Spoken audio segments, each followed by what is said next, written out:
हिमाचल प्रदेश विधानसभा के शीतकालीन सत्र के पहले दिन कांग्रेस विधायकों ने भाजपा के खिलाफ विधानसभा परिसर में धरना प्रदर्शन किया। कांग्रेस ने भाजपा विधायक पर लगे पोक्सो आरोपों का मुद्दा बनाते हुए बेटी बचाओ भाजपा हटाओ के नारे लगाए। विधायकों के हाथों में बैनर भी दिखाई दिए और साथ ही आरोपी विधायक से इस्तीफे की मांग भी की गई है। इसी दौरान शिमला के स्थायी निवासी सोमनाथ ने भी विधानसभा सत्र के दौरान हुई चर्चा पर अपने विचार रखे हैं। उन्होंने कहा कि सत्र में जो भी फैसले लिए जाएंगे वे धरातल पर लागू होने चाहिए।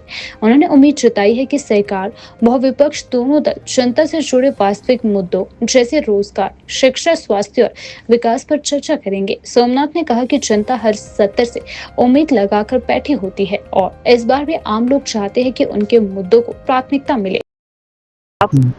देखिए, जो जो मैटर है जिसके खिलाफ जो धरना किया जा रहा है वो तो महिला सुरक्षा के साथ संबंधित है।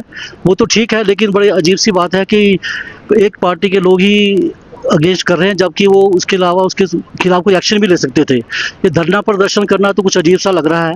ऑपोजिशन धरना प्रदर्शन करती है, लेकिन ठीक है, उन्होंने जो उनके ऊपर जो केस लगा है वो तो उसमें तो जांच होनी चाहिए, और लेकिन जो पार्टी है उसको भी इसके ऊपर एक्शन लेना चाहिए।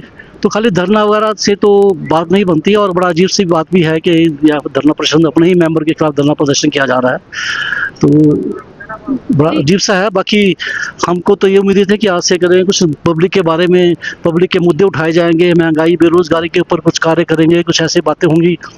वो तो सब नहीं है। अब मालूम नहीं है कि इस 8 दिन ये पॉलिटिकल पार्टीज क्या करती हैं, एक दूसरे के ऊपर दोषारोपण ही करती हैं। इतना पैसा जो लोगों का लगा है उसका कुछ एंड यूज होता है कि नहीं होता, वो आने वाला वक्त ही बताएगा है।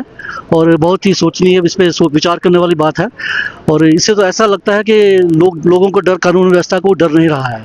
तो लोग कर रहे हैं ना, सरकार को कुछ कर रही है उसके ऊपर, और ना ही जो एडमिनिस्ट्रेशन है वो बहुत सीरियस नहीं लगता, क्योंकि जो इतना आसानी से लोग करके भाग जाते हैं और पकड़े नहीं जाते हैं, तो बड़ा अजीब सा है।